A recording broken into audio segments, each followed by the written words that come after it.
একজন বিশ্বস্ত আগামী আমানতদার হিসেবে সমাজে আমাদের পরিচিত থাকবে যে তোমরা যদি আমানতদার কোনো ব্যক্তি দেখতে চাও তাকে দেখো। এখানে বলা হয়েছে যে ওয়াকাযালিকা জাআলনাকুম উম্মাতান ওয়াসাতান লিতাকুনু শুহাদা আলান নাস। মানুষের সমাজে সত্যের সাক্ষ্য হিসেবে থাকতে হবে। আপনার পরিবারে, আপনার পাড়ায়, আপনার মহল্লায়, আপনার গ্রামে সবাই তাকে দেখবে সত্যের প্রতীক হচ্ছে আজহারুল ইসলাম। কথা আমার বোঝা গেছে? এই ঘোরাঘুরি অর্জনের জন্য যে দুর্বলতা আপনার আছে বা আমার আছে, সেই দুর্বলতাগুলো আমাকে দূর করতে হবে। সেই দুর্বলতা দূর করে আমাকে সেই পর্যায়ে বুঝতে হবে। তাহলে মানুষ চুম্বকের মতো আপনার কাছে ছুটে আসবে, আপনার কাছে ছুটে আসবে। আমি তাই, কিন্তু আমার গায়ে অসংখ্য ঘা আছে, আমার কথা মানুষ শুনবে? আমার কথা শুনবে? আমাকে নৈতিক দিক দিয়ে সংশোধন হতে হবে। আমাকে স্বার্থবাদী হলে হবে না।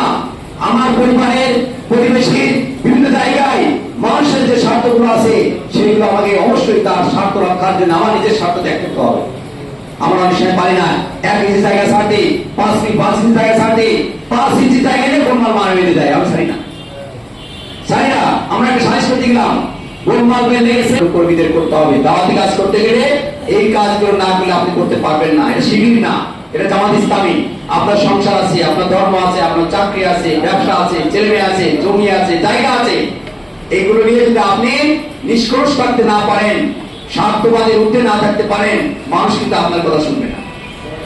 বড় সে সারাদিন জামাত শুরু করে বেড়ায় আর তার সমস্যা দেখো এখানে বাধাই দিয়েছে। এই রাস্তার পরে পানি লেগে দিচ্ছে, রাস্তাতে কি করেছে? পানি করেছে, মোটরসাইকেল অ্যাক্সিডেন্ট করেছে, আবার এটি দখল করে ফেলেছে। এর মানুষ যাইতে দেবে না, তার বাড়ির সামনে দখল করে রেখেছে, মানুষ কিন্তু হাঁটতে দেবে না। এই সমস্ত বিষয় খুঁটিনাটি, এই বিষয়গুলো অবশ্যই আমাদেরকে ত্যাগ করতে হবে। এরপরে আছে কি?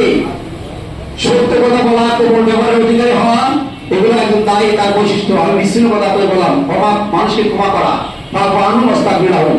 আপনি যে যে পর্যায়ে দায়িত্ব শুরু না করেন, মানুষকে ক্ষমা সুন্দর দৃষ্টিতে দেখা, মিষ্টভাষী হওয়া, অন্যকে অধিকার দেওয়া। আমি আগে বলেছি, খাওয়ার ক্ষেত্রে, চলার ক্ষেত্রে, বসার ক্ষেত্রে, সকল জায়গায় অন্যকে অগ্রাধিকার দেওয়া। আপনি বাসে যাচ্ছেন, একজন মহিলা আসলো, একজন মুরব্বী আসলো, উঠে অবশ্যই তাকে অনার করে তাকে বসতে দেওয়া। বুঝতে পারছেন? চলার পথের সাথী একজন প্রতিবেশী, যেটা আমি আগে বলছি কোরআনের সূরা নিসা 34 নম্বর আয়াত। ও যাই যে জানবে, অর্থাৎ আমরা চলার পথের সাথে ইজিবাইকে বসছেন, ছোট তাকে বসতে দেওয়া, দিলে তারে ফেলাই দিয়ে জায়গা বেশি না নেওয়া, এভাবে দিলাম জায়গা করে, এটা ইসলামে আমাদের কোনো বৈশিষ্ট্য না। চলার পথের সাথে অধিকার দিতে হবে। এরপরে মন্দের জবাব ভালো দিয়ে দেয়, এটা কঠিন কাজ। মন্দের জবাব একজন প্রশ্ন করেছিলেন এখানে, অন্যরা আমাদেরকে মারতেছে, আমরা কি করবো? আমি আমাদের কাছে প্রশ্ন করবেন এগুলো। আমরা বলেছি যে রাজনৈতিকভাবে আমাদেরকে সহনশীল থাকতে হবে। বর্তমান প্রেক্ষাপটে কোনো জায়গায় গোলমাল প্রচার মারামারি করা যাবে না। যদি কেউ মেয়ে মানে, আপনি কি করবেন? আপনি প্রতিবাদ করেন, লাঠি দিয়ে নয়, আপনি প্রতিবাদ করবেন জনগণ দিয়ে। আপনার বলেছে আপনি তাৎক্ষণিক সেখানে মিছিল করবেন, আপনি 100 লোক নিয়ে যাবেন, প্রদর্শন করবেন, তাই মিছিল পয়সা ঠিক পেয়ে যাবেন। কিন্তু আমাদের সংঘাত সংঘর্ষ এড়াই চলতে হবে। পলিটিক্যাল কারণে, রাজনৈতিক কারণে আমাদের পরিবেশ যত ভালো থাকবে, জামাত ইসলামের কাজ তত সুন্দর হবে। এই ভালো পরিবেশটা ভালো রাখার জন্য আমাদের এই কাজটা করে নিতে হবে। নিজের দোষ স্বীকার করা, নিজের দোষ স্বীকার করতে হবে। এটা কারণে মানুষ ভুল করে বলে আমি ঠিক করেছি। নিজের দোষের স্বীকৃতি দেওয়া, কর্মীদের কাছে, দায়িত্বশীলদের কাছে, স্ত্রীর কাছে, সবার কাছে। আল্লাহ ছাড়া কারো পুরস্কারে আশা না করে। সত্য বলতে নেই, সমিনান নাজি মাইয়া সিনফসাহ এগুলো থেকে আমার দাতিল্লাহ আল্লাহু রাহুম বিল ইবাদ।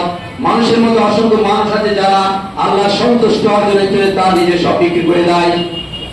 আমার কাছে বুঝেছেন? ওয়াইতুমুনা তাআমা আলা হুব্বিহি মিসকিনা ওয়া ইয়াতীমা ওয়া আসীরা ইন্নামা নুতঈমুকুম লিওয়াজহিল্লাহ লা নুরিদু মিনকুম জাযাআন ওয়া শুকুরা। আপনি যত দান সত্য করেন, যত কাজ করেন, যদি কাজ থেকে ফিডব্যাক চান, আল্লাহর কাছে কোনো জাযা পাবেন না, ওর কাছে পাবেন। আল্লাহর কাছে কিছু নেই, শূন্য। বুঝা গেছে?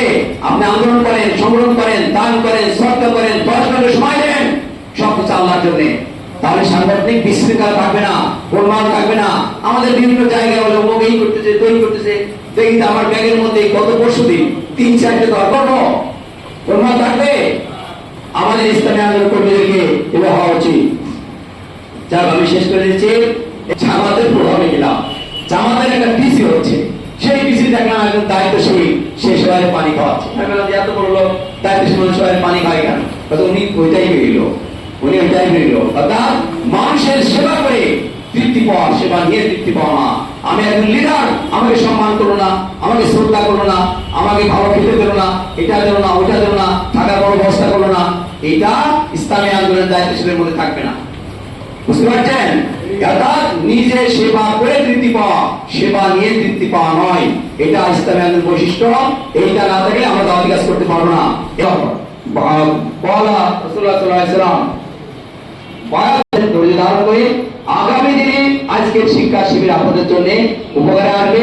ইসলামী আন্দোলনের যশোরে যে নেতৃত্বের ঘাটতি আছে, সেই ঘাটতি পূরণের জন্য আপনারা এগিয়ে আসবেন ইনশাআল্লাহ।